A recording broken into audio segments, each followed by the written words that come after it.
Ladies and gentlemen, Mark Passio.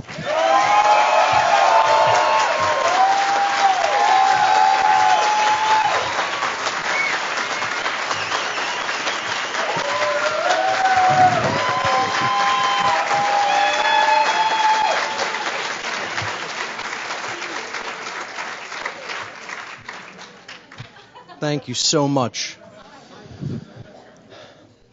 Thank you all for being here today at this phenomenal event with the greatest minds of our time assembled right here at this very conference.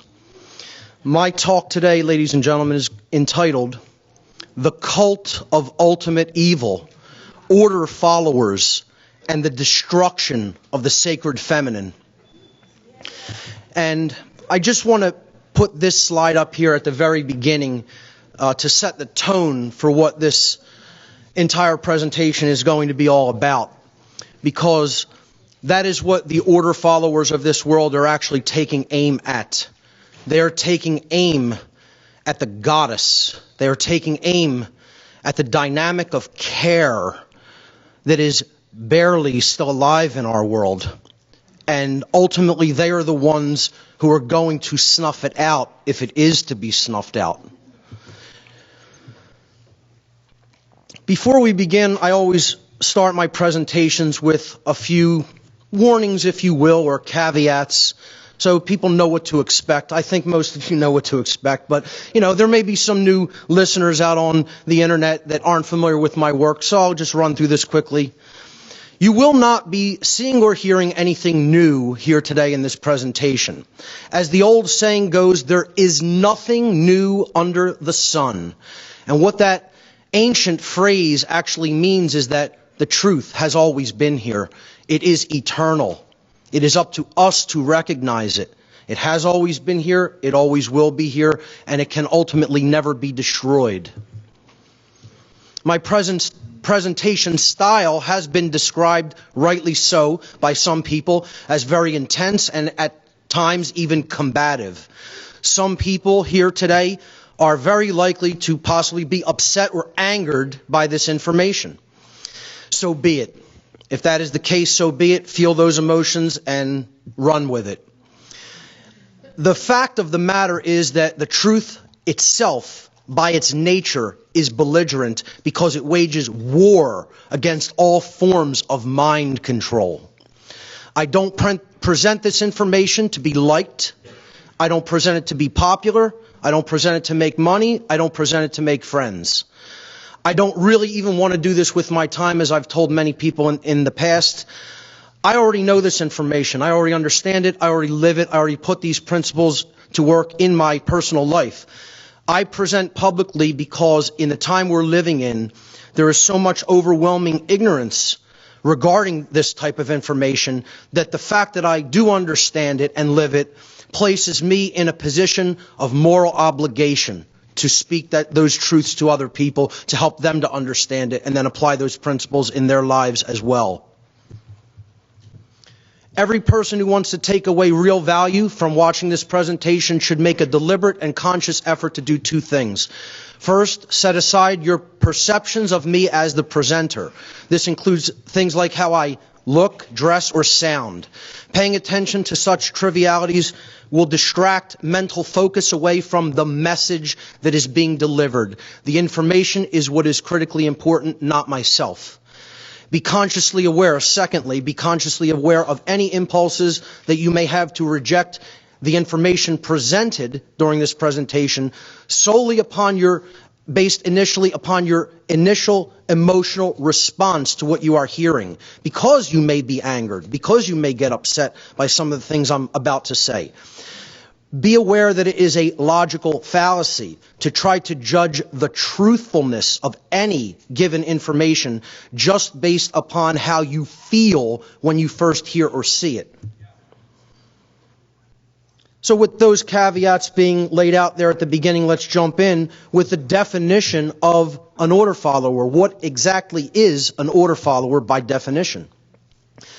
An order follower is a person who does what someone else commands them to do and who has therefore attempted to abdicate their free will and their personal responsibility for choosing their own actions based upon correct determination of the morality or immorality of a particular behavior. That is the definition of what an order follower is and does. Okay, so they're just acting on rote based on what someone else told them to do without making conscious judgments regarding whether that behavior is morally right or morally wrong. That's the definition. There are three main types of order followers. I call the first type the abdicators, the people who attempt to abdicate their personal responsibility. These are individuals who do what they are told to do by a perceived superior without first judging for themselves whether or not the action they've been ordered to perform is morally right or wrong. They're attempting to abdicate personal responsibility for that judgment call. Those are probably the largest group of order followers. Most order followers fall into this category. The second group is who I call the well-intentioned, and we're going to talk about intention versus reality later on. The well-intentioned but incorrect. These are individuals who erroneously believe that they have correctly determined the morality of an action that they have been commanded to perform, and so they then willfully choose to carry it out. They believe that they are doing the right thing, in other words, although that belief is not true. It is an incorrect belief. And then there are the people who just don't give a damn. There's something deeply broken in them, possibly genetically broken. These are the psychopaths, whether primary or secondary psychopaths.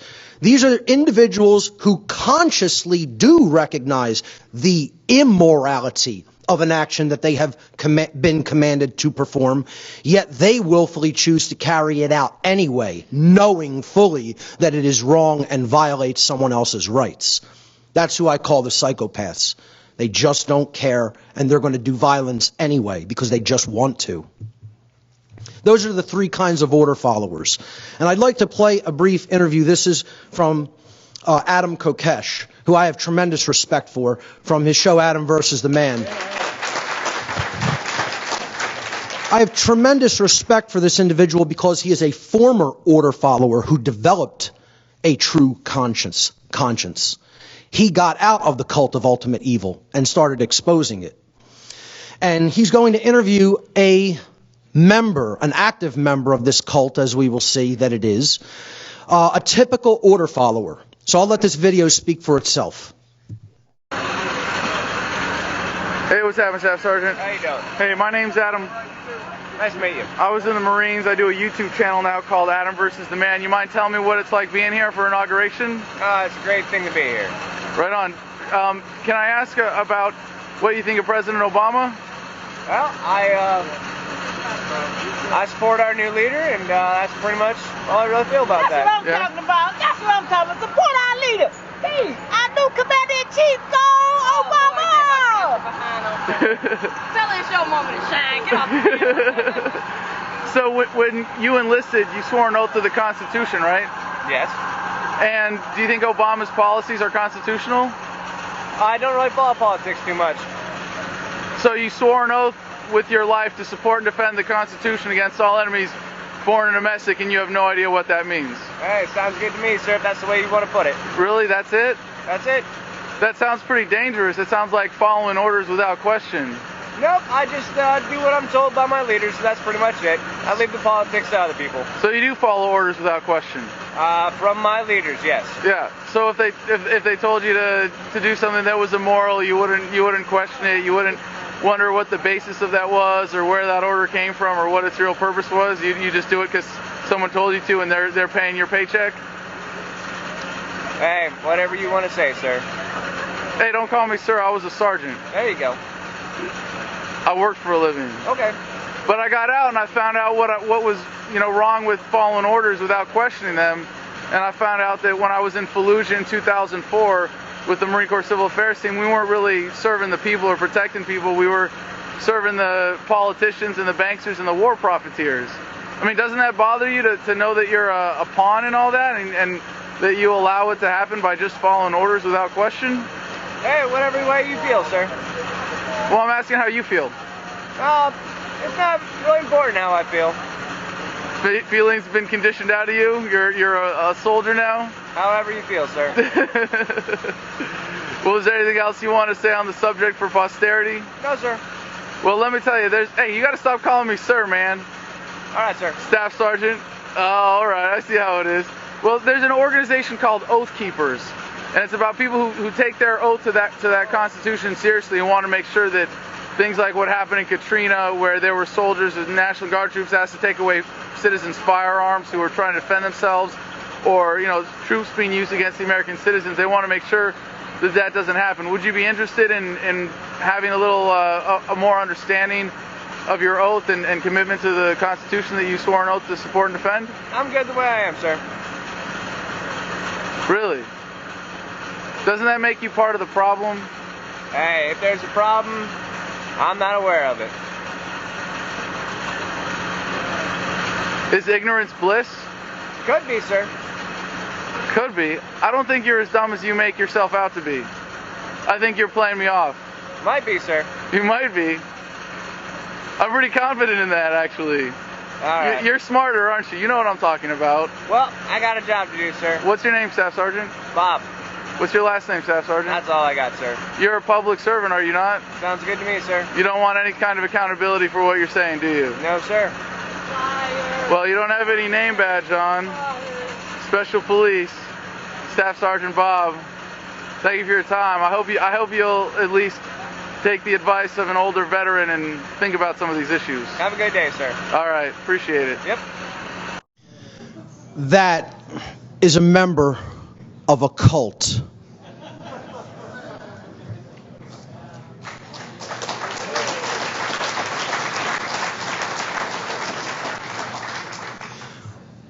Order following, as I trust that everyone in this room just clearly understood from that graphic demonstration, is directly opposed to conscience.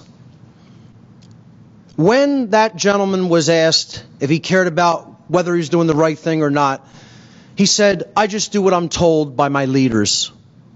And when asked if he wanted more information about the morality of those decision-making processes, he responded by saying, "I'm fine the way I am." You know? That's the typical order follower. That's the process that's going on in their mind. It's a belief system, not based in reality at all, and certainly not based in conscience. Conscience, ladies and gentlemen, is knowledge. It is not action. It is not behavior. It is knowledge. Conscience, as a word, comes from the Latin prefix con, which means together, and the Latin verb sciere, which means to know or to understand. Hence, to know together. Conscience is common sense knowledge about the difference between right and wrong. It is the common sense knowledge of the objective, knowable difference between right action and wrong action. And people will then ask, well, what is right action and what is wrong action? Isn't that super complicated? Wouldn't that take like lifetimes to understand? No. It's very, very, very simple, actually. Right is that which is based in truth, and hence it is correct. It is in harmony with the laws of morality that exist inherently in nature, what I term natural law, moral law, cosmic law, God's law. Whatever name you want to use for it, it's the laws of morality and the difference between right and wrong. Actions based in right do not result in harm to other sentient beings. Conversely, wrongdoings are based in illusion and pure belief and fantasy and constructs that only exist in an imbalanced mind. They are not based in truth, and therefore they are incorrect. They are immoral because they stand in direct opposition to the laws of common sense to the laws of morality. Actions that are wrongdoings result in harm to other sentient beings.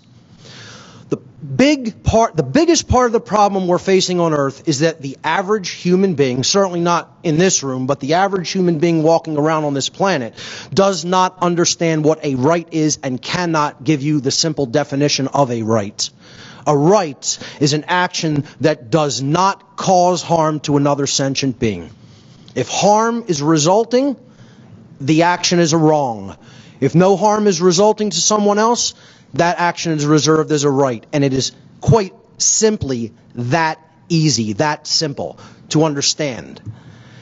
Unfortunately, 99% of people don't understand that, and therefore they don't exercise conscience. The exercise of conscience is the free will choice of right action over wrong action. Once you've taken in the difference between right and wrong, once the definitive knowledge of the objective difference between right and wrong according to natural law has been acquired by an individual. And order followers never exercise conscience. They are not acting of their own free will accord. They are attempting to abdicate that free will choice to someone else, who they are then just saying, I will follow what you tell me to do. If someone is following orders from anyone else for whatever the reason or intent, they cannot be exercising conscience, since by definition, the exercise of conscience means that someone is willfully and correctly choosing for themselves right action over wrong action, out of their own free will. The difference between the institutions of order followers today and all of the order followers that conducted some of the most heinous atrocities that mankind has ever witnessed. Soviet Russia, Mao's China, Hitler's Germany. There's no difference between them. They are just as immoral. They are just as incorrect.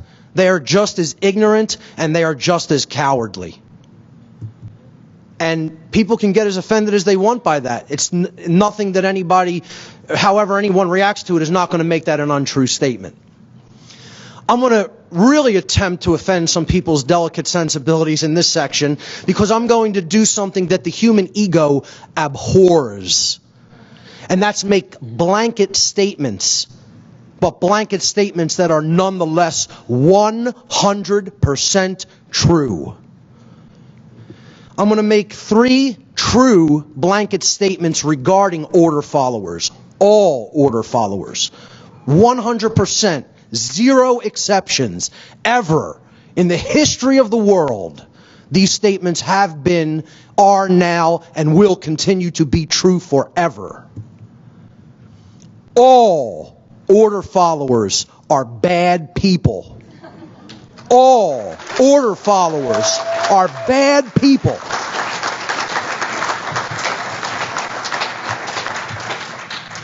The exit's in the back for some people who are a little too offended by it, you know. And here's the totally logical proof of this given by the historian Dr. Robert Higgs. The good cop, bad cop question can be disposed of decisively. We need only consider the following. Every cop has agreed as part of their job to enforce the laws. All the laws, all of them. That is their job. That is what they have agreed to do. Many of the laws are manifestly unjust or even cruel and wicked. 3, therefore, every cop has agreed to act as an enforcer of laws that are manifestly unjust or even cruel and wicked. The inescapable conclusion based upon pure logic alone. Not even any heart-based intelligence, just pure logic by itself. The conclusion invariably is that there is no such thing as a good cop. There is no such thing as a good order follower, period, ever and never has been. Since no order follower is truly exercising conscience, And the order follower will carry out actions that they have been commanded to perform, even if those actions cause harm to other beings. No order follower in the history of the world can be said to be a truly moral human being. They are antitheses of each other. They are diametrically opposed, polar opposite conditions. Order following and moral free will choice. They can never go hand in hand. This brings us to the issue of moral culpability when it comes to order followers. The question always arises, who's more morally culpable? Where does the real responsibility or blame lie? In the order giver or with the order follower? Moral culpability is the determination of who is ultimately at fault or deserving of blame for the commission of actions which result in harm or loss to other beings. Culpable as a word comes from Latin, culpa, meaning blame, and the word culpable in English means at fault or deserving of blame. There is such a thing as blame. There is such a thing as who is at fault, who brought that resultant harm into manifestation in reality. So who is more morally culpable? And please read the question specifically. Who is more morally culpable? I'm not making the statement that neither party is morally culpable. I'm saying both are morally culpable, but who is more at fault or deserving of blame when harm results as a result of one group giving an order and another group carrying out those orders? The order giver or the order follower? There's a correct answer to that question. It is not a matter of opinion. The way you determine the answer, the correct answer to that question, is you ask this question. If each group of people is saying, my actions didn't actually bring extraordinary harm into manifested reality, who's lying and who's telling the truth when it comes down to brass tacks? So here's what bombs raining down on children do in the Middle East, in countries we have no business in. Okay? The problem is, the reason so many people still support actions like this and still support the order followers who do them is the bombs aren't raining down on their children. Okay?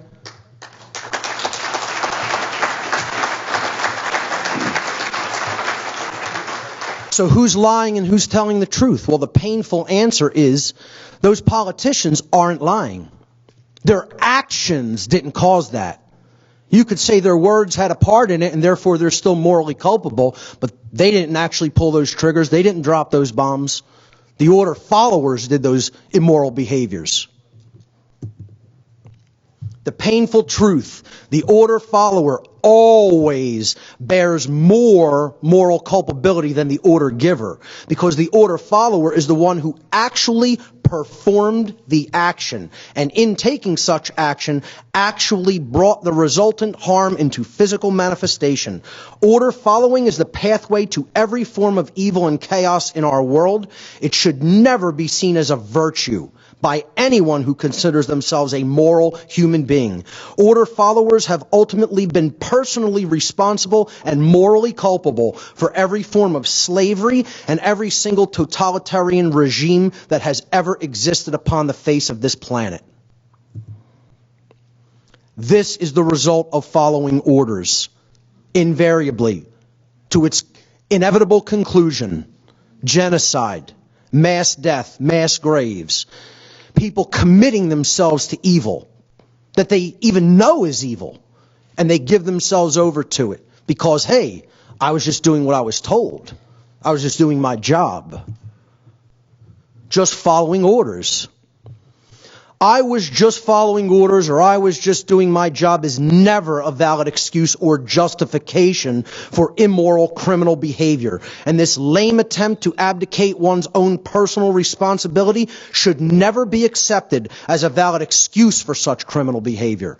Unfortunately, too many people let people like this off the hook, off the line, because they accept this justification that, oh, you were just following your orders, you were just doing your job. Well, oh, okay. Well, that excuses you somehow. No, it doesn't. It doesn't excuse you of your personal responsibility to choose right action over wrong action, and never should be accepted as such. The word justification comes from the Latin noun jus, which means law or right in Latin, and the Latin verb facere, which means to make or to create. Thus, the word justification, with those two root forms together, actually means to create a right, to attempt to create a right which did not actually exist in nature. You're inventing rights. You're saying a wrongdoing can somehow become a right, something that you're allowed to do under the laws of morality. So, here's a little internet meme. This is a picture of a criminal who didn't obey the law here on the left side, and some other guys who are just following orders. Order followers are ultimately the servants of evil in the world.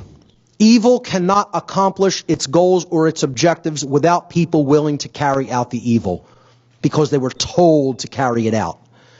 A great quote by Gandhi, he said, "You assist an evil system most effectively by obeying its orders and decrees," talking about the order followers in the world.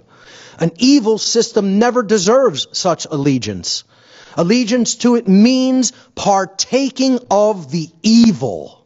A good person will resist an evil system with his or her whole soul. Beautiful quote. I wholeheartedly concur. I want to talk a little bit about intention, the intention of the order followers. You'll hear a lot of New Agers bring this up. Well, doesn't the intent matter? Doesn't what they actually intended in their mind matter so much? Absolutely not. It's meaningless. Intention, when it comes to carrying out immoral behaviors, is meaningless. Your behaviors either caused harm to another being or did not cause harm to another being. What you intended has absolutely no bearing on that. The action has all the bearing on that. And the action only. And that's what our souls will be judged upon. Okay? That's what we'll judge our souls based upon. And this is how this gets obfuscated, okay? How reality is actually structured and built, how we experience our reality in this powerful, very simple building block demonstration. It all begins with knowledge. Without knowledge, there is no foundation to understand how reality is built. There is no foundation to understand the real laws of attraction. This is why the order follower continues to do what they do, because they don't have knowledge, or they ignore that knowledge. Okay, they willfully refuse to accept it. Knowledge is the available information, the grammar, okay, all the components that we need to assemble and bring together. Potential knowledge that may be gathered, processed, understood, and then eventually acted upon by individuals. That's the base level of how we create our reality. Without access to that knowledge, we cannot consciously create our reality effectively, the way we want.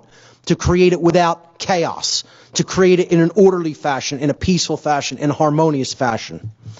Upon the knowledge step of the reality building process, if you will, and what I'm building here, many will recognize, is the trivium process. The second step of this process is the understanding phase. Okay? It is the processes that take place in the human mind that are chosen by each individual based upon the available information that they've taken in. So this is where you're processing that data, and you're weeding out the inconsistencies, and you're coming to an understanding of it. You're grasping how it works. Without that knowledge being present, you can't understand. You cannot move to that second step at all. This is why dark occultists and people who want to keep the world in thrall, in slavery, always try to control the availability of information first and foremost. Because they want to cut people's ability to consciously create reality off at the root. The third step of this trivium process is wisdom. Right action.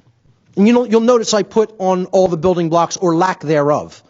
Without knowledge, there's ignorance. Without understanding, there's confusion. Without wisdom, there is folly. Wisdom, or the behavioral stage of the reality creation process, is based upon each individual's behavior. Each individual's behavior is based upon the quality of their decision-making processes in step 2, which are in turn based upon the quality of the available information they took in step 1. Then we get a result in the real world. We get a manifested result. Is it order? Is it chaos? Is it peace? Or is it destruction? Is it life or death? Is it what we say we wanted, or do we get the opposite of what we said we wanted, suffering? The manifested reality, the quality of the condition with which manifests in any society, is always based upon the aggregate, the collective quality of the behavior within that society. This process is what all order followers do not understand. They do not have any knowledge of how the reality that they are unconsciously co-creating is structured or works. And that information is deliberately held back from them, never offered, and they don't seek it out because they're looking to abdicate their responsibility. And we'll get to why that is. They don't understand natural law. This is why an order follower cannot be a good person, because of this lack of knowledge. We're ultimately talking about the lack of conscience, which is knowledge. The natural law expressions. It all starts with either love or fear, and it moves down unilaterally through these progressions. If our consciousness is based in the acceptance of truth, knowledge, and that comes from opening up our minds and hearts to the energy known as love, then we will understand our own inherent individual sovereignty, what I call internal monarchy, being a ruler of the self, a self-master. Okay, nobody else ruling you, no one else having the right to rule you. What will manifest in the aggregate of society will be true freedom, what I call anarchy, external anarchy, meaning no one outside of the self is attempting to rule anybody else. That's order, ladies and gentlemen. That's the manifested condition called order or good, or what we say we want, the absence of self-inflicted suffering. Conversely, if fear is the underlying modality of consciousness, we're going to remain in a state of ignorance, because that fear is going to drive us to refuse to accept truth. And in that, we're going to go into a state of confusion internally. No ruler at home, no ruler in the kingdom of the self. Internal anarchy is a very bad thing. You need to rule within. This is the kingdom that you have the right to rule. Your own thoughts, your own emotions, your own actions, and nothing else. When we're in that state of internal anarchy or confusion in the external realm in our society, control results, or slavery would actually really be a better term. External monarchy, rulership by an elite class. And that's chaos, which is what we have now. We're in this bottom stage here on the far right-hand bottom corner. Manifested evil. These energies, these expressions of natural law always work unilaterally. You cannot jump columns. Once you start with love, you cannot jump over to the right-hand column. Once you start with fear, you cannot jump over to the left-hand column. Okay? The order follower never understands cause and effect, and that's another reason that their intentions are meaningless. Only understanding how reality works, how we are getting the result of what we put out into the universe, often over a time lag. Okay? That's the hard part of recognizing the laws of cause and effect. Only when we understand how those dynamics work do we understand we are getting what we have put out there through our own behavior. Every cause has its effect. Invariably, it is law. Every effect has its cause. Everything happens according to law. Nothing happens by chance. Cause and effect, however, are often separated by time and space, which makes the understanding of the laws of cause and effect sometimes difficult, because as soon as you do an immoral behavior, an anvil doesn't drop on your head from the sky. It would be nice if it happened that way, but unfortunately it doesn't work that way. What happens is, as more immoral behavior builds up in the aggregate of society, in the collective of society, of any given society, the more chaos and slavery is going to result in that society. This is called the law of freedom, as I call it. Freedom and morality are directly proportional to each other. The order follower also doesn't understand this law of the universe that is inherent to creation and can never be changed. Nothing any being in creation does can ever change this law, because it is a natural, inherent law built into the fabric of reality. The aggregate amount of truth and morality present in the lives of the people of any given society is directly proportional to the amount of freedom and order in that society. And it is inversely proportional to the presence of chaos, tyranny, and enslavement in that society. More simply put, as morality increases in the aggregate of a society, freedom in the aggregate increases in that society. As the society in the aggregate becomes more immoral collectively, slavery increases in that society and freedom dies in it. And that's why freedom's dying in our society, because the vast bulk of the human population is making immoral choices. And in the aggregate, that adds up and equals chaos and slavery. That's the key to understanding how reality works, folks, which is why I put that gift of a key out there. That's the overarching law of creation and the overarching law of attraction that's operating in the universe. That's the real law of attraction, not the fake nonsense New Age variant of it. Second blanket statement: no order follower ever is a truly intelligent being. No order followers are truly intelligent. Now, an order follower can be an intellectual being, but they cannot be an intelligent one. There's a huge difference between the two. Oh, you could know how to solve differential equations and solve complicated physics equations. Yeah, an order follower can do that. But what they lack is heart-based intelligence, the sacred feminine dynamic of true care. Therefore, they can never be holistically intelligent. Left brain intellect does not equate to intelligence.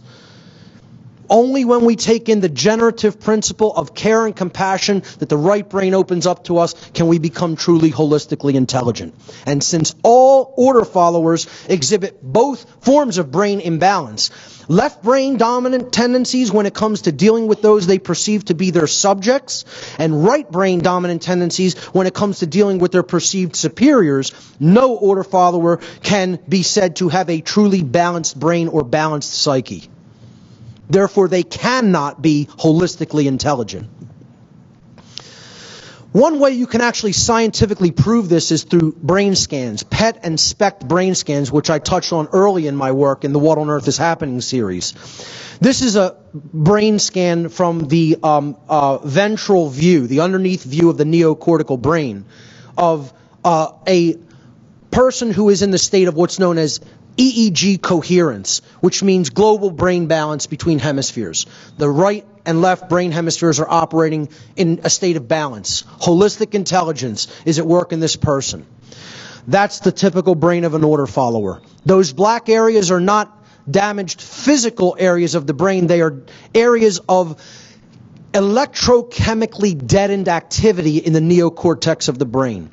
Scientifically provable with the most advanced type of brain scans available today. And that's what a person with a completely imbalanced brain looks like. In other words, your typical order follower.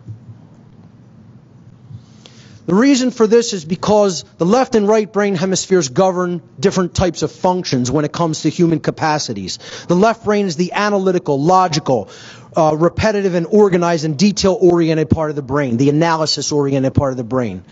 That's the intellect, the masculine component.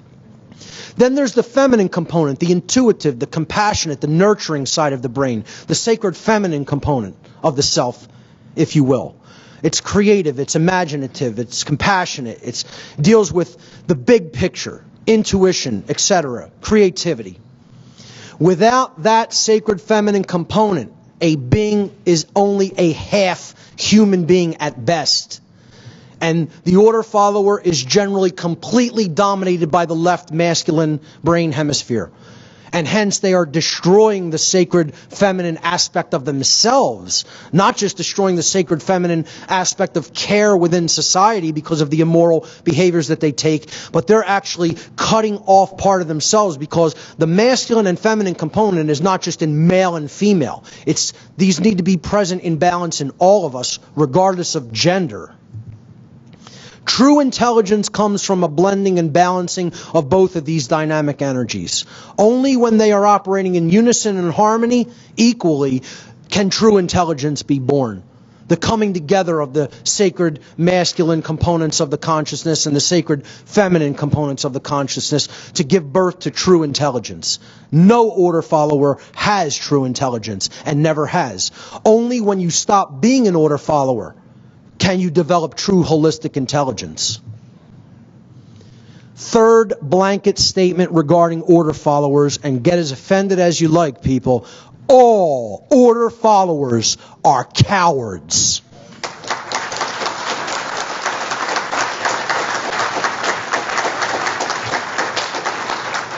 Since no order follower actually possesses the knowledge of conscience in the degree required, and the spiritual fortitude in the degree required to refuse to obey the commands from their perceived so-called quote-unquote superiors, no order follower can ever be said to have true courage. True courage versus what people think of as courage are two vastly, dynamically different things. True courage is saying no to evil. Be that guy. Be that guy. There's true courage. Where for not giving the Nazi salute, he could have been shot on sight. To stand up and say, no, I will not comply. I will not go along with the crowd because they're wrong. And if I'm in the minority of one and I'm in the right, I'm going to stand in the truth, regardless of what that means for what happens to me. That's courage. That's courage.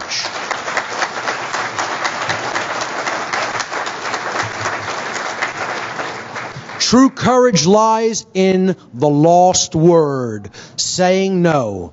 You want to see where the real hero is in that picture? It's the one that didn't show up to partake in the evil. That's the hero. That's the person with real courage.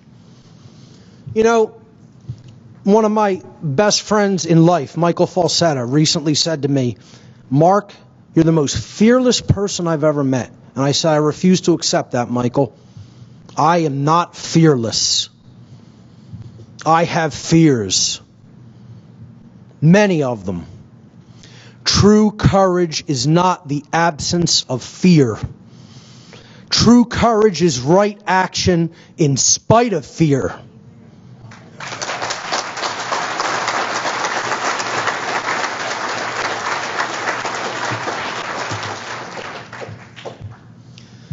Next section, and this is where I start to introduce the concepts of what cults are and their methodologies.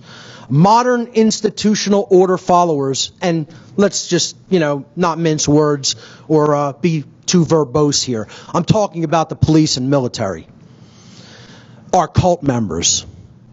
Modern institutional order followers, the police and the military, are cult members. They're not like cult members, they are cult members, provably.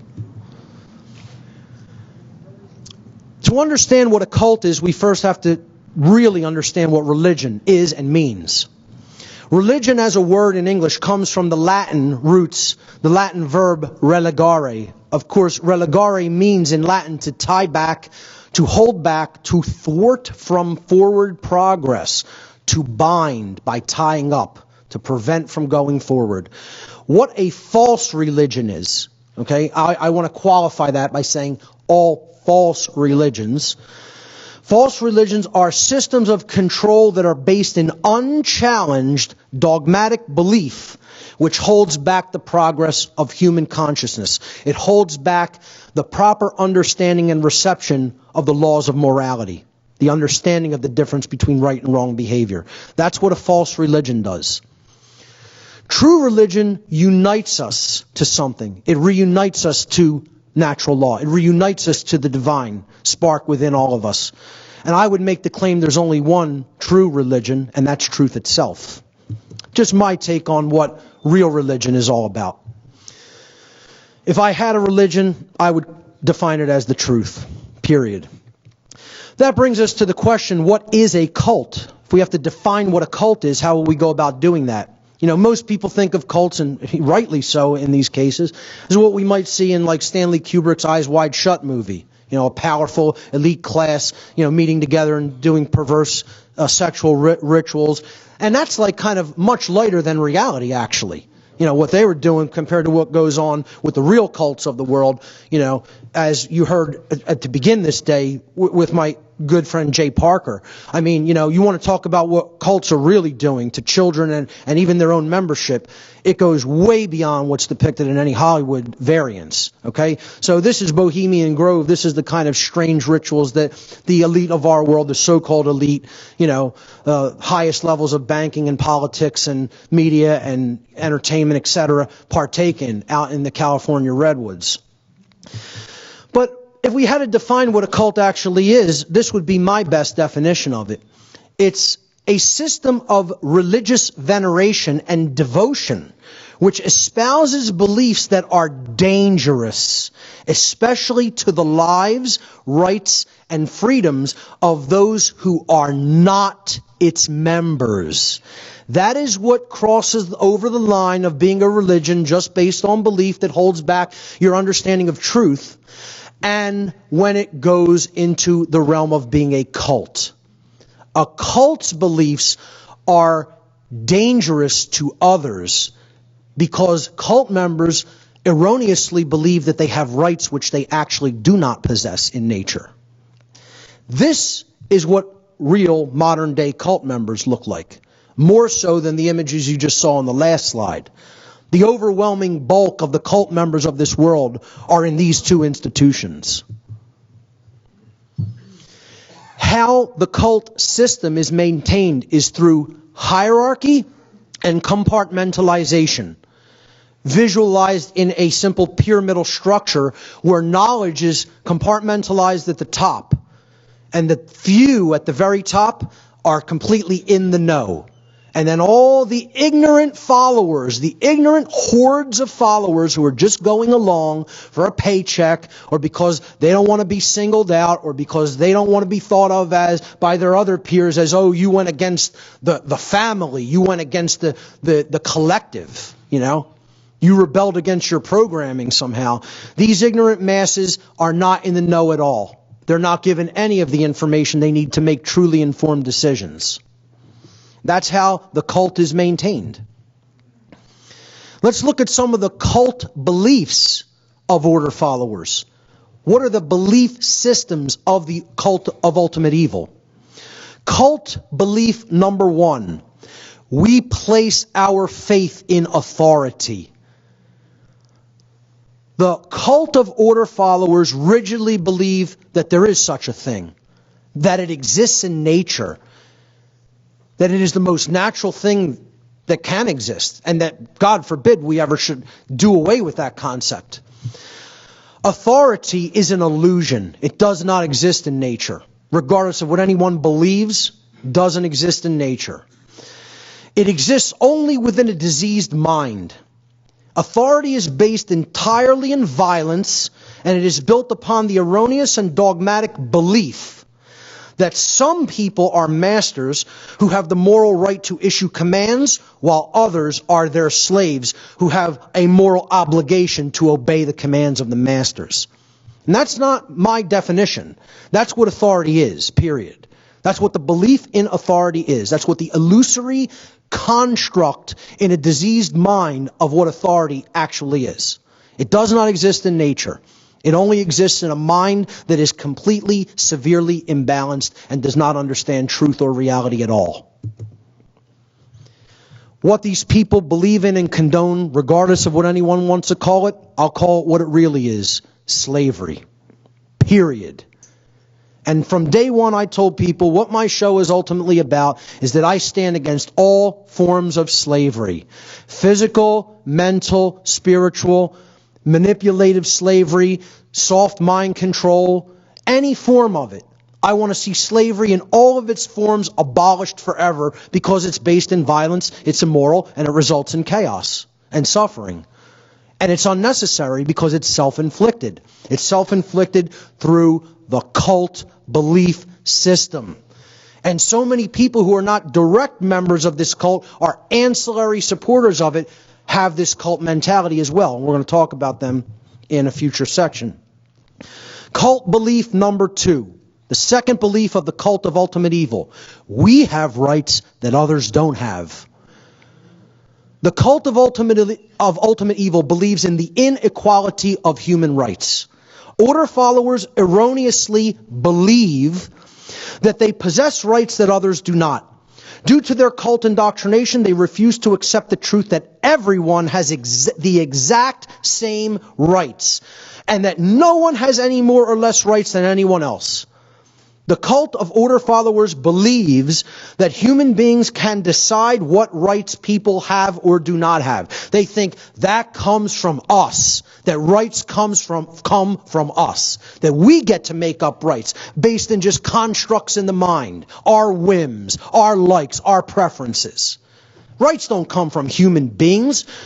A right is just what I said it is, an action that doesn't cause harm to another. If you performed an action that doesn't cause harm to another, that's a right. If you performed an action that does cause harm to another, that's a wrong. And those actions exist in nature. They are real world natural conditions that we put into effect through our free will. Therefore, we don't determine whether a right is a right or a wrong is a wrong. That happens inherently as a result of the behavior itself. It's built into creation. It's something that is inherent. We don't get to make it up. So the cult followers also believe that human beings are actually capable of delegating rights which do not exist. They think we can turn wrongdoings into rights and say, oh, you're allowed to do that wrongdoing. You're allowed to inflict harm upon someone else and cause suffering. You know, some magical authority can grant that to you. We'll see how this religious belief works, how this cult belief works very soon. And they also believe that they are capable of revoking rights which actually do exist, preventing someone from carrying out an action that doesn't result in harm to another being. That's what the cult of order followers believes, that they have a right to do that, to prevent right action from being carried out. Cult belief number 3 of the cult of ultimate evil, the order followers of this world: government is our God. This supernatural entity that can grant rights or revoke rights. It can determine morality based upon its whim, the legislative stroke of a pen. I can write something down and I can make it moral. I could say the next day, oh no, we were wrong about that. That's prohibited now. Now it's immoral, and you could be punished for doing it. I mean, if you believe this, folks, you know, it's a naive child's mentality, which is what ultimately all these people are. They're people who have never grown up, and they have mommy and daddy issues, as we're going to come to soon. They have parental abandonment issues going on psychologically, whether they are even aware of them or not. I'm going to play a video about the cult of statism, the cult of the belief in government authority. Okay? Just listen to the complete contradiction that you're about to hear from a former United States Senator. Let me see if I understand your position. Basically, would you say that it's wrong for the citizens to initiate physical force against other citizens like an armed robber does? Unless we permit but that it's okay by law. It's okay for the government to do so. Because the government has been authorized by the people. Okay, but if the government authorized armed robbers to do it, it would be okay? If the government is that foolish to do so, I don't know what kind of country that would be, but that's legal, and if it's constitutional, so be it. Okay, so you think that it's wrong for a citizen, an individual citizen, to initiate force against others to deprive them of their property, but it's okay for the government to do it if the majority has elected that government to do it? It is okay if the government is authorized to do so. The government is authorized to levy taxes and the authorization comes from the people. Do the individual citizens have the right to initiate physical force against other citizens that have not initiated or threatened to initiate force against anybody and haven't violated anybody's property rights? They cannot do that because they are not authorized to do so under the law. So individual citizens don't have that right. If they don't have the right to initiate physical force against other citizens, could they have properly delegated that right to the government? Oh yes, they do so right now. Can you properly delegate a right that you do not have? You can give the right to their representatives to make laws that will authorize or make prohibitive certain activities. So you think that you can delegate absolutely. a right that you don't have? You can properly delegate a right that you don't have? You cannot tax your neighbor, but you can authorize me as your senator to vote for a program that will tax your neighbor. Okay, so if you say that a person can properly delegate a right that they do not have, is that correct? Yes. Okay, well, I don't have the right to use your home in Hawaii, right? But could I delegate that right to some of my friends? No way. Right, so you really can't delegate a right that you don't have. You have to have the right in order to delegate it, We're talking right? about the government here. Right, but you agreed that the individuals do not have But the right. you can authorize the government Right, but did to you take agree? over my residence. Okay, but did you agree that the individuals did not have the right to initiate force against the other individuals? They don't have that right. No. So Although then, some people think they do. then they could not have delegated that right if they didn't have it. They would delegate authority to us, their representatives, to make laws in their best interest. So even if they don't have the right, they can delegate it to somebody else. To make laws that might Right. do that. So then you think that you can actually delegate a right that you do not have. The individuals do not have the right to initiate force against others. I would suppose. As individuals. Well, if they get together, then all of a sudden they have the right? If they authorize the government to do so, yes. Well, if If they nobody... authorize the government to enter into a war and kill people, that's a right. It seems like there's a contradiction there as far as if you say that all legitimate governmental powers derive from the people. You agree that the individual citizens do not have the right to initiate force against other citizens, then it would seem clear that they cannot delegate that right to the Why don't we government. just leave it this way? We disagree. Why don't we just leave it at this? I'm in a cult and government is my God.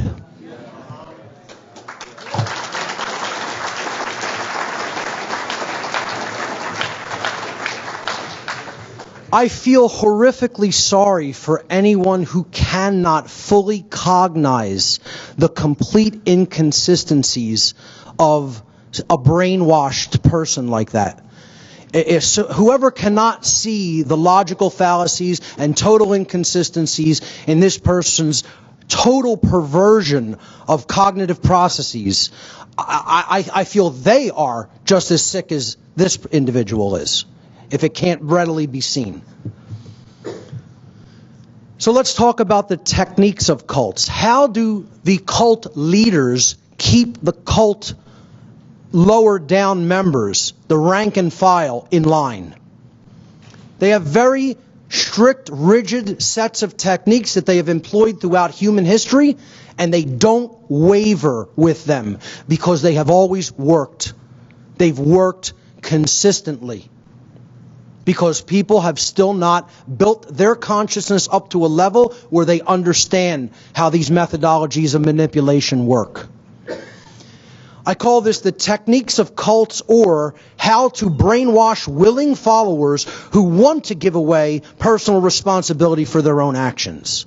And there are four main cult techniques: isolation, conformity, indoctrination through repetition, and trauma. Isolation, conformity, indoctrination, and trauma. Let's take them one at a time. Cult technique number one, isolation. Probably the single most important technique, because it makes it very difficult for anybody to penetrate the collective of the cult. the boundary of the cult.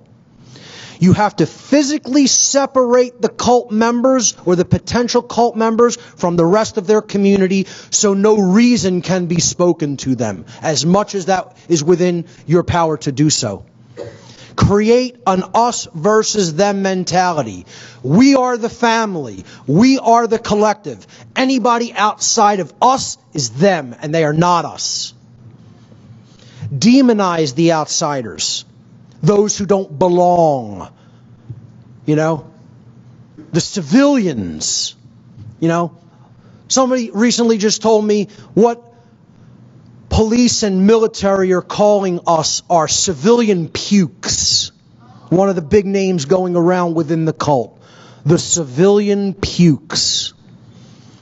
Just like their cult leaders call them their dogs, their pets, their animals, as we'll get to. Isolation is probably the most important technique. And why? Why is it so? Because you have to cut off the cult members from the knowledge that they could receive from outside of the cult. And therefore, it makes them incapable of changing. Cult technique number 2, conformity. Don't tolerate any individuality within the cult. One's old identity has to be completely broken down and reformed. Completely shed and then built back up to something new and different that falls in the rigidly restricted parameters of the cult belief. And you know what? They'll be all too happy to tell you that this is what they're doing to you. In the Marines, they tell people, we're going to break you down, boy, and then we'll rebuild you back up in our image. They're all too open about how they employ these techniques. They use uniforms, one form. Rigidity. Uniforms to create sameness in appearance. And they use modes of sameness in speech and behaviors. Regimented actions. What this does is this builds up resonance. It keeps people locked in step. And they just go along with the behaviors by rote. Like a wind-up doll. Cult technique number 3, indoctrination through repetition. Rigorous schedules and instructions. Repetitive behaviors, doing the same thing over and over and over and over again. And repetition is one of the greatest forms of mind control, if not the most powerful form of mind control. They put them through obstacle courses, drills, formations, marching in step, etc.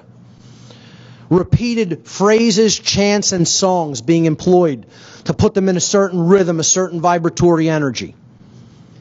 Indoctrinate the mind. Give it the belief system over and over again until they believe it. Keep repeating the lie until it is widely believed. Cult technique number 4 is broken down in 2 halves, 2 parts. There's physical trauma and then there's mental and emotional trauma. The physical trauma consists of high levels of activity to the point of exhaustion, low sleep time and disrupted sleep, high carbohydrate intake and low nutrient intake in the diet. This damages the brain. It puts somebody in a state of weakened resistance. Their body, mind, and spirit are unable to resist the dictates of the cult. They weaken them through these techniques physically. And then they use emotional trauma to weaken the spirit. Verbal and psychological abuse heaped at them continuously, constantly telling them they're not good enough. Unexpected, sudden, or shocking scenarios create trauma, create a situation. Oh, you have to jump up in the middle of the night and respond to this scenario that's happening. A perpetual atmosphere of fear. And as we saw in the natural law expressions, fear can only lead to ignorance, confusion, control, or slavery, and ultimately chaos. That's all it can ever lead to. Can't ever lead to any of the good expressions of natural law, knowledge, understanding, wisdom, freedom, sovereignty. Can't lead to any of those things. Certainly can't lead to order and justice in a society. And that's why they employ these 4 overarching methodologies. And you see, I've used images of the modern day cults. But you know what? These are the same with every single destructive religious cult that has ever existed on the face of the earth. The techniques are the exact same, identical. The cult rank and file membership of the cult of ultimate evil, which I'm talking about, the order followers, the police and military, are viciously, symbolically, occultically mocked by their cult leaders. And I talked about this at Free Your Mind 1 back in 2011 in Philadelphia. I gave a presentation called The Occult Mockery of Police and Military Personnel, where through firsthand experience of being involved in a satanic cult myself with the cult of ultimate evil's leaders, the people who actually direct these cult members, these order followers, being around them in that satanic cult, firsthand from their lips to my ears, when I was a membership of that cult, in the membership of that cult, they expressed what they think about their order followers, the people who protect them and their agenda. And the only thing they ever call these people is their dogs or their pets. That's it. They look at them as attack dogs on leashes. You'll attack when I tell you to attack, dog. You'll sit when I tell you to sit, dog. You'll sleep when I tell you to sleep. You'll eat when I tell you to eat. And they give them dog tags to wear around their neck.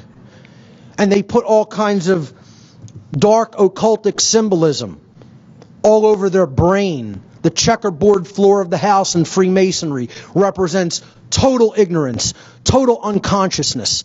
The complete lack of understanding of the difference between right and wrong is what the checkered floor represents. Well, why would the cult leaders wrap it around the brain of their followers? Around the brain, symbolically. And then let's throw an inverted pentagram that represents the destruction of the human spirit and the raising of dualistic tendencies, duality, confrontation, conflict, us versus them mentality. You know, put that right on the third eye and the crown chakra, why don't we?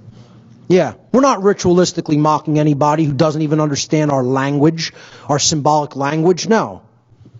They call them their dogs, and that's what they're doing, getting to eat their worthless fiat currency out of a trough, out of a dog bowl. The supporters of order followers constitute ancillary cult membership. They are ancillary cult members, secondary members of the cult of ultimate evil. And you know what? There's a whole lot more of them than there are the main membership of the cult. A whole lot who support what this cult does, thinking that they're doing something that is good or can lead to something that is good.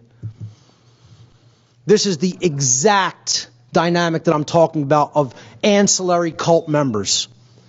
The supporters of the order followers, because they're my husband or my son or my brother, etc. And you know, not to make this any kind of a gender-related statement, but the ancillary followers of the cult are largely women because they're supporting the men who are involved in the cult. The men in their lives, they'll often support blindly. You know, because they don't want to believe they're doing something that is evil. They don't want to confront them on it. And that's what women have to step into, a infinitely more powerful role that they have within their capability to change this world through the non-support of these cult members, the non-support of dominators. When they step into that kind of power, that's when women are stepping into the true sacred feminine power of real care, real heart-based intelligence, and that's where is going to be their power to completely transform this world.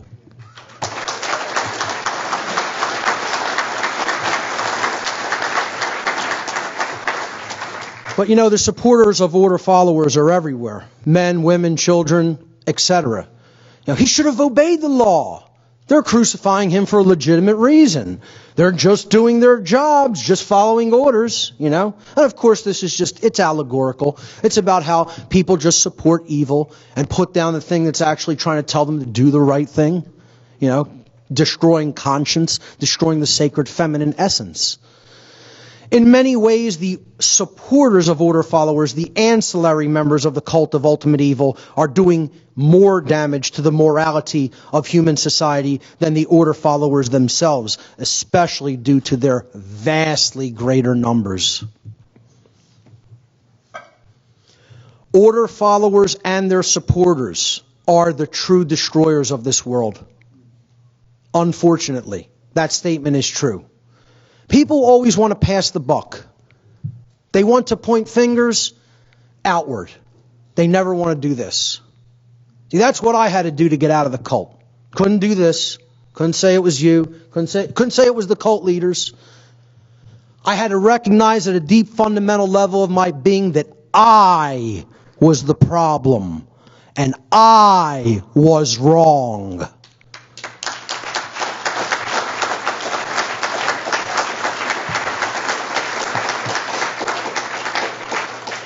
You know, we want to pass that responsibility on to, the people in the upper echelons of power, the politicians, which aren't really in the upper echelons of power, they're the puppets.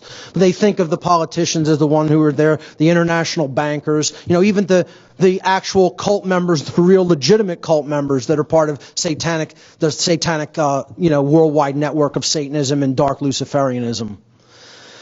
Ultimately, those aren't the people who are destroying the world. Are they taking a role in it? Without any question. Should they be held responsible? Without any question. Who's ultimately bringing that harm into physical manifestation?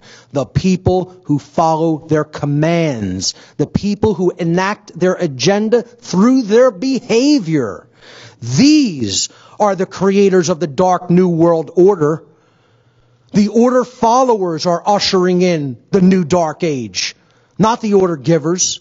The order givers play their role. But the order followers are the ones who bring the harm into actual manifested reality. Order followers are the destroyers of the sacred feminine dynamic of care. This is the background for my entire presentation. I brought it up as the first slide for people to contemplate at the beginning. They are taking aim at the goddess principle, the non-aggression principle, true care, the compassionate and nurturing aspects of the being. That's what they're destroying within themselves. And then through the violence and the slavery that they're enacting and supporting through their behaviors, they're destroying that dynamic of care outwardly in a wider sense in society. And this is the state of the sacred feminine dynamic of the people of the earth. The goddess is weeping, ladies and gentlemen. And she needs to be rejuvenated desperately. And we need to be the people to help rejuvenate that sacred feminine energy. Let's talk about the solution. What is to be done about this? What can be done about this? Is there a solution? Yes, there is. The solution is the people right here in this room.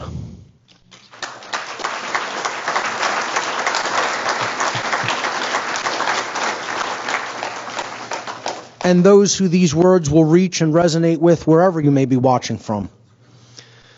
The solution is what I call the great work, or the infiltration of the cult of ultimate evil. We need to infiltrate the cult. We need to break the first technique of cults, isolation. This is where most people get a little timid, a little afraid. You want me to speak what you're talking about here to people involved in the police and the military? That's the only solution. That's the only way we're going to get out of this mess without bloodshed. What is the great work? The great work of truth, love, and freedom. A new kind of symbolic seal, a symbolic sigil, if you will, that communicates everything that is of ultimate importance. The light of the Creator, the light of natural law. The understanding of conscience is what that eye ultimately represents. We need to stop thinking about that as the dark occultists, the dark Illuminati. We need to take that symbol of the all-seeing eye back because the Illuminati are seated in this room.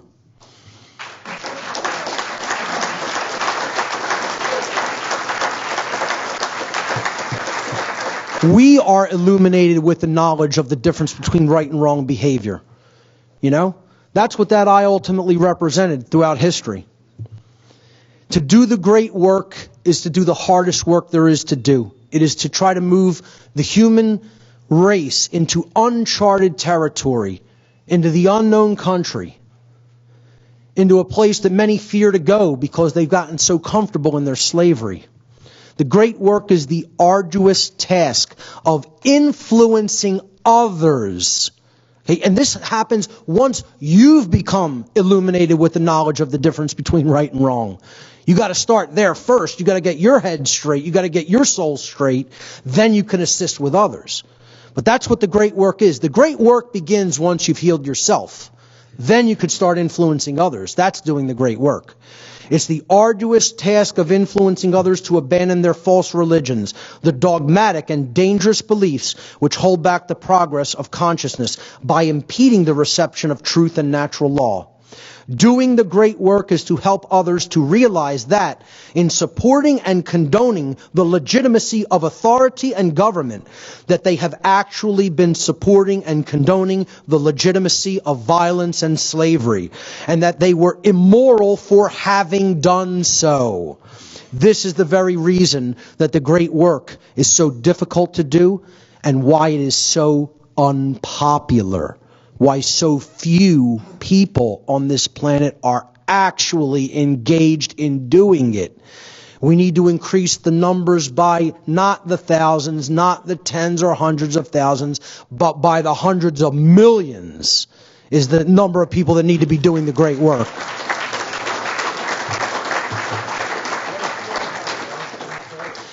Involved at the highest level of doing the great work is our own deep understanding of the psychological factors that are at work in the order follower. Because if we don't have that knowledge, how could we possibly help them to heal and overcome this condition of being indoctrinated into a cult? So we have to understand where their mindset is. Why are they acting in the capacity as order followers? What's going on in their mind and soul that's making them want to behave this way? And this is what I call the tree of evil, okay? It's willful ignorance, but that's just the top portion of the tree, the leaves and the little twigs. Then we go to the branches, the refusal to own one's personal responsibility, the fear of personal responsibility. That's at a deeper level of the imbalanced psyche. Then we go deeper into the darkness, deeper into that world of dark matter that needs to be drudged up and transmuted. You know, the long dark night of the soul, the shadow material, if you will. The trunk of the tree is self-loathing, self-hatred. And the reason these people hate themselves is because they have a very deeply instilled lack of self-respect and self-esteem. And there's often an overarching, underlying reason for that. Because they have parental abandonment issues, which is what I call the roots of the tree of ultimate evil. Understanding those deep underlying psychological, often unconscious or subconscious psychological roots is where we need to go. And parental abandonment issues lies at the very, very base, at the very heart, if you will, of the psychological factors that make order followers want to continue to be order followers. They are looking for a family in proxy for one that did not exist or did not help them to become a better being. They have mommy issues and daddy issues, parental abandonment issues, whether physical, mental, psychological, emotional, or spiritual abandonment issues by their parents. And therefore, they are looking to fulfill that psychologically by proxy with a family, a collective family that basically acts as their new identity. And unless we understand that that dynamic is at work and where their mindset is at, is that of a tortured child. And what they ultimately need is healing of that dynamic, transmutation of that dynamic by engaging with them and helping them to understand these psychological factors that are taking place within them. Until we commit to engage in that work, do not expect it to change, expect it to get worse. Because when these factors are not dealt with at a conscious level and healed at a conscious level, they eat us at a subconscious level. And eventually that subconscious level, those demons come into the real world and they eat us there too. And that's what's happening. We'll look at these dynamics one at a time. Willful ignorance. This is what doing the great work right now at this point in history should probably make most people feel like. Okay? We're the ones who know what's going on in our conscious, and a lot of other people around us are asleep. But you have to battle through that condition through willful persistence. Persistence is required to do the great work. Even if this is people's condition, you speak the truth to them anyway. You plant seeds that could blossom at a later point in time, once they've seen a little bit more and grown a little bit more. Never stay silent when it comes to issues of right or wrong. You have to speak that truth out into existence, into the universe. The fear of personal responsibility. Again, the abdicators, the biggest group of order followers. This is what they don't want. You heard the typical order follower that Adam Kokesh interviewed. You're trying to, abdicate that personal responsibility, aren't you? And he says, sounds about right. Par for the course. Just admitting it. He doesn't want that obligation on him. Well, you know what? Doesn't matter. It's on you whether you want it or not. An individual's personal responsibility to choose right action over wrong action for themselves is always their own and can never be, quote unquote, given away to someone else. One can only make the claim, the erroneous claim, that they are abdicating personal responsibility for such moral decision making to someone else. You can't actually do that in reality, in nature. You can only make the claim that you're doing it. And it's a false claim at that. It can never actually be done in reality. More simply put, an individual is always responsible for their own actions. There are no cop-outs, pun intended. You cannot pass the buck to someone else. I love David Icke's quote on this from one of his early books. He said, "Accept responsibility for yourself and your actions, thoughts, and words. You alone make choices.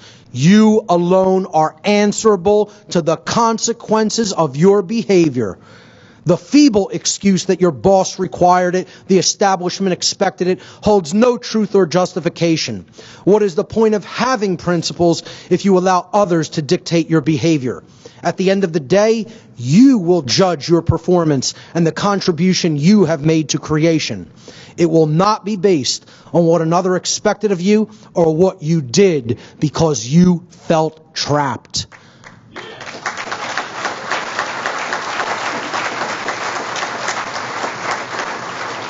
There are no cop-outs or excuses for immoral behavior. We have that personal responsibility on us whether we accept it, want it or not, or understand it or not. Self-loathing is the next psychological dynamic that keeps order followers in the positions that they are in. Self-loathing is one of the main underlying psychological conditions that causes people to attempt to abdicate their own personal responsibility to exercise conscience and to fall into patterns of order following and justification.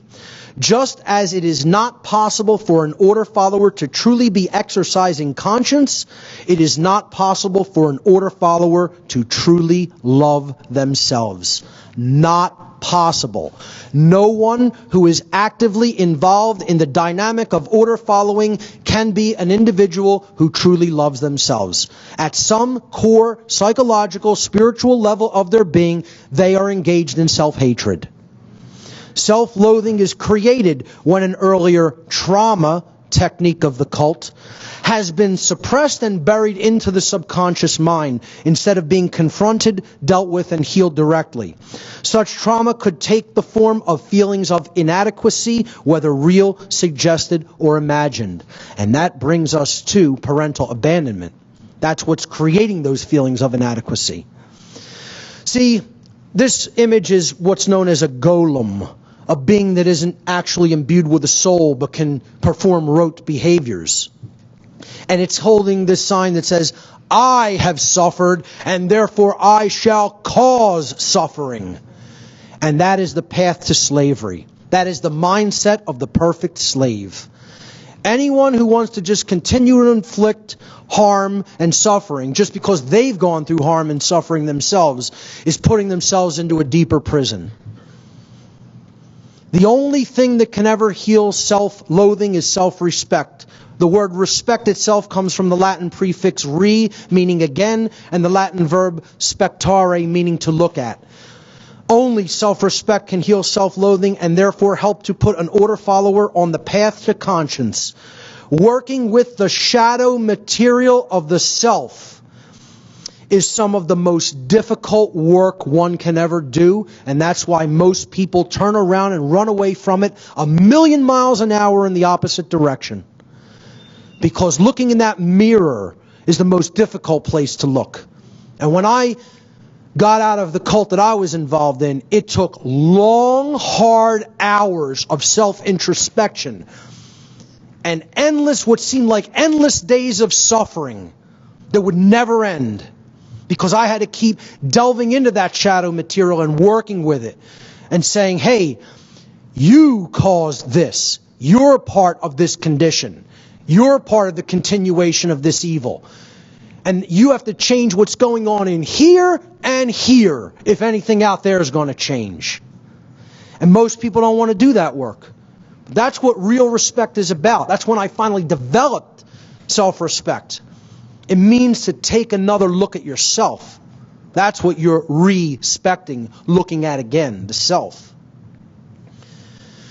All of these psychological conditions, willful ignorance, self-loathing, refusal to accept personal responsibility, it all comes down to the being is still acting at an inner level like the abandoned child because they did not receive the support from their parents, from their community, etc. And they're looking to the cult belief system as the proxy parent that they never really had fully developed. That relationship was never fully, truly developed. Which is why this connects so deeply in with Len and Honor's work, I can't even tell you. Conscious parenting. Good parenting is so big a part of the solution. You know?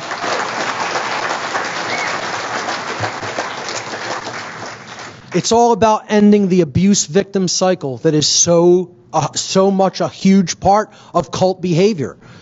The cult inflicts the trauma, and then the cult member, they grow up traumatized, and they continue to inflict the trauma.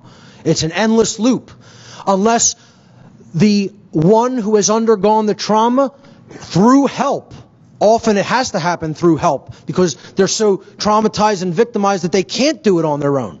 That's what this is the support system that they need. Those who are going to reach out and do that great work with these people, you have to be that support system for these people to help them to go through that narrow pathway to healing, where the experiencer of trauma is finally healed through applied knowledge, care, and will. And most of all, through the sacred feminine dynamic of care.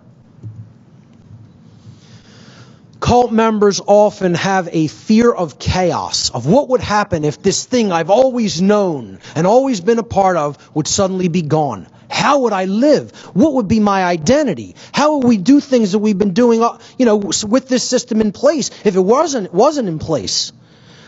True freedom, ladies and gentlemen, includes infinite possibilities. No better definition of true freedom in my book. By definition, infinite possibility includes the possibility of chaos manifesting. We cannot fear that possibility. The possibility of the manifestation of lower orders or small amounts of chaos taking place in our world must be embraced without fear. Or even, not necessarily without fear, but again, with courage. Accepting, even if you fear that, that's a contingency and you'll work through it. You'll exercise right action in spite of that fear, in spite of that possibility for chaos. The manifestation of chaos can be a powerful teacher, which brings us to the painful but often indispensable lessons of what we should not do. The apophatic lesson. Understand what is a right by understanding what is not a right.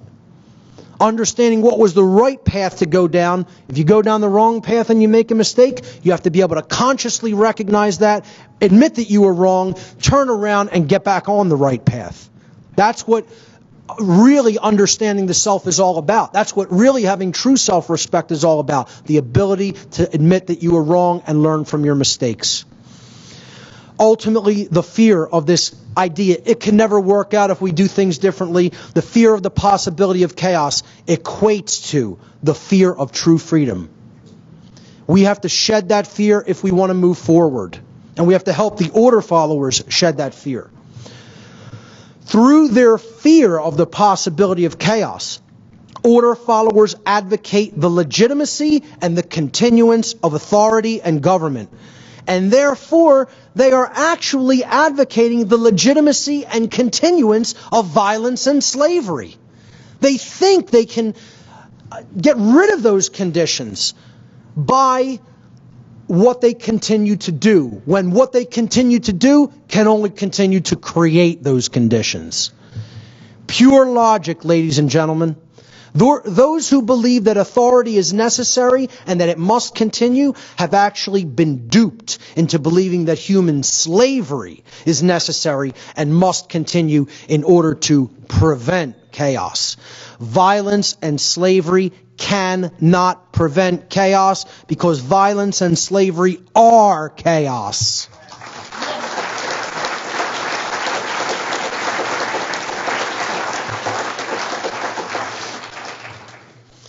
The last section I call Becoming Moral, Intelligent, and Courageous, Quitting the Cult. And I'm here today announcing I'm going to create a new campaign as part of What on Earth is Happening. And it is going to be called the Quit Your Cult campaign.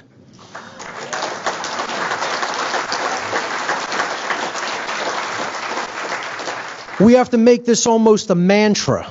You know, so far to date, I'm going to tell you my tally that I've racked up.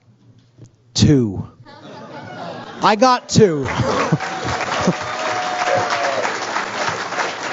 Now, it may not be that impressive of a number, but it's a start, right? You got to start somewhere. Former order followers, 2 former order followers, have communicated to me that it was directly because of the information I've put out regarding natural law and morality that they quit the cult of ultimate evil.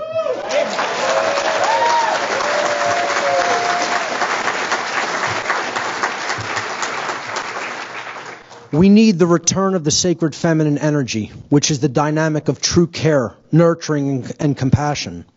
You know, last year, 2 years ago at the Free Your Mind conference back in 2013, I gave a lecture called New Age Bullshit and the Suppression of the Sacred Masculine, which is about how the New Age religions ultimately want to create a dynamic of not taking action, of suppressing the masculine, the sacred masculine dynamics of the personality. What this lecture is all about are the forces that are trying to suppress the sacred feminine aspect of the consciousness and personality. The sacred feminine, or the lost principle, as I refer to it, is the dynamic of care. What we care about on a day-to-day basis acts as the driving force of our thoughts and, most importantly, the driving force of our actions. Therefore, care can be seen as the ultimate generator of the quality of our experience. This principle has been often referred to as the generative principle, the creative principle. The word generative is derived from the Latin verb generare, which means to create. What we care enough to put our will behind, what we care enough, what we use the sacred feminine care enough to put our will behind, the sacred masculine action of will, dynamic of will, is what ultimately gets created in our world. This is the real law of attraction, the real law of manifestation. The world is the way that it is today, sadly, because most people do not care enough, even if they say they want things to be different, to change the world through their actions. This is why the dark occult, the cult of ultimate evil, the order givers of the cult of ultimate evil engage in a ceremony yearly, a symbolic ceremony called the cremation of care, immolating care symbolically. And their order followers continue to do it right here in the real world, not the symbolic world, the very real world of behaviors. There's two principles that constitute enlightenment, and we need to engage both of them if we're going to see the return of both the sacred masculine and the sacred feminine. The sacred feminine principle is the principle of non-aggression, the non-aggression principle. The first pillar of enlightenment is this sacred feminine principle. It is also called the non-aggression principle. It states, very simply, do not engage in violence. Violence is the immoral initiation of undue physical force which one does not have the right to take against their fellow being. In other words, do not immorally initiate non-rightful use of physical power to coerce, constrain, or compel the rightful physical behavior or free will choice of other sentient beings. Don't engage in violence. Along with that, wedded to that, in union, in sacred union with that, is the sacred masculine principle of self-defense, which I talked a lot about at last Free Your Mind 2. The second pillar of enlightenment is the sacred masculine principle, also called the self-defense principle. This principle states sentient beings have the inherent right to use force to defend themselves from violence conducted upon them by another. Never to initiate that force, but to use it in response to violence that has been waged against them in proportion to that violence. That's the sacred masculine principle of self-defense. True enlightenment is the sacred union of both of these principles, the sacred feminine principle of non-aggression combined with and wed to the sacred masculine principle of self-defense. Only when we create that sacred union between the sacred masculine and sacred feminine within each of us are we going to see real world change happen. This is the alchemical wedding, as it has been referred to as. And it's beautifully, symbolically depicted here on the tarot card, the Lovers. Once again, I just want to reiterate the powerful role, especially that women can play in this sacred union of bringing forward the care and the compassion to help transmute the consciousness and the mindset of the order followers. Because let's face it, these order followers who are really bringing this harm into manifestation are largely men doing the bidding of their cult leaders. Okay, it just happens to be men are the physically stronger of the genders here on Earth, of our species, and therefore they're groomed for that role, the out of control masculine aspect, the dark masculine aspect. But women can play the powerful role of transformers if they step into that courage and they challenge the cult of ultimate evil, challenge its validity. On its face, it needs to be challenged. It needs to be recognized as inherently illegitimate authority and government and the violence that they conduct. So women can help men who are involved in that cult to break free if they step into that courage and they step into that sacred feminine dynamic. Then that sacred feminine energy can drive the sacred masculine energy. Because care ultimately has to drive the will. This is what was meant by the phrase, love is the law, love under will. Love has to be the foundation. Higher consciousness has to be the foundation upon which you build the sacred masculine will. So the sacred feminine has to be the foundation. That's true care. Then you could build the true will, the sacred masculine dynamic upon that foundation, that sacred feminine dynamic of love. The sacred feminine drives the sacred masculine action. And how ultimately the cult followers, the order followers of the cult of ultimate evil are going to have to break their mental bondage is through the use of the lost word. a very powerful concept in my work, which comes from the esoteric tradition of Freemasonry, as I will describe here. The lost word is a concept in esoteric Freemasonry, which represents a state of consciousness that has been largely lost to the majority of human beings. In order to speak the so-called lost word, a human being must work upon themselves in order to achieve a state of non-contradiction between their thoughts, emotions, and actions. In such a state of unity consciousness, that being has truly come to understand the self and the working operations of natural law, moral law. And in doing so, they've deeply realized the objective difference between right and wrong action.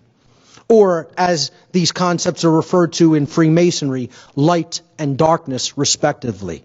Light is truth and right action, and darkness in Freemasonry is ignorance and wrong action.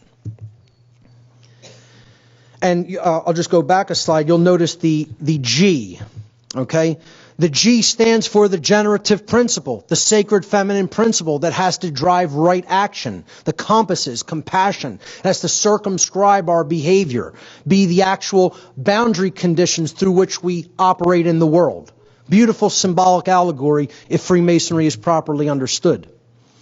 In the enlightened state of consciousness that is generated through the knowledge of natural law, conscience, in other words, a human being is finally able to step up and speak the lost word, which is no.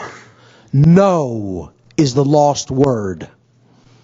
No is the word of all power. We reclaim all of our power as sovereign beings when we say no to evil, when we say no to authority, when we say no to someone who is trying to tell us what to do against our better judgment and against what we know to be right. Okay?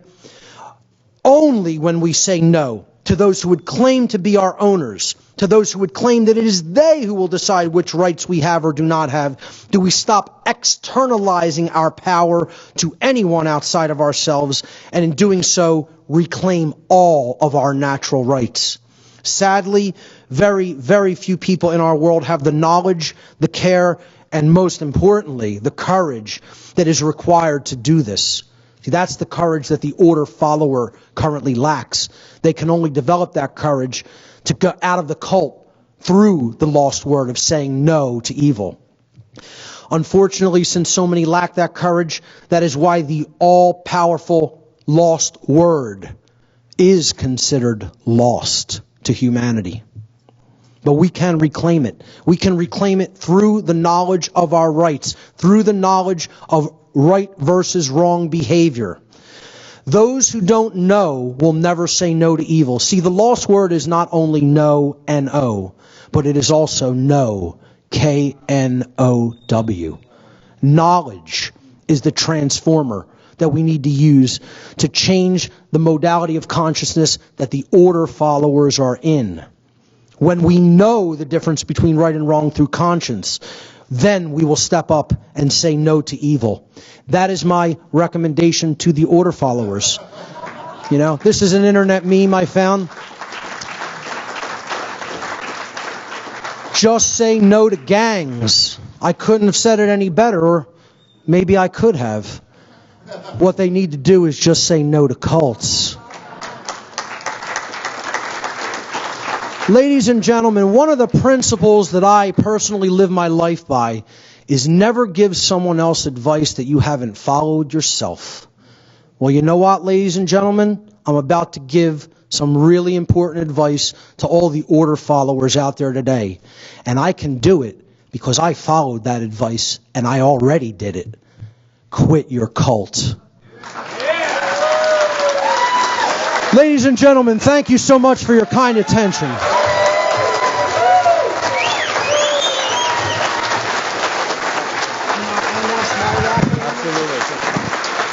Mark Passio.